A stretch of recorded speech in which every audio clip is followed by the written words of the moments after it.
Tired of your paycheck landing in the wrong account? Let's fix that fast. First, open the Workday app on your phone.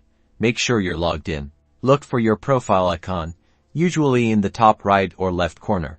Tap on it. This opens your profile page. Find and tap on Personal Information. It might be under a section like About Me. Scroll down this page until you see Payment Elections and select it. Here, you'll see your current bank details. To add a new account, tap the Add button.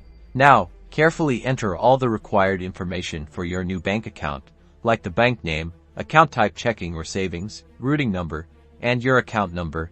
Double-check everything. Once you've filled in all the details, tap Submit or Save.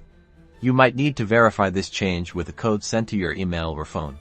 Almost done. Now, decide how much of your paycheck you want to go to each account.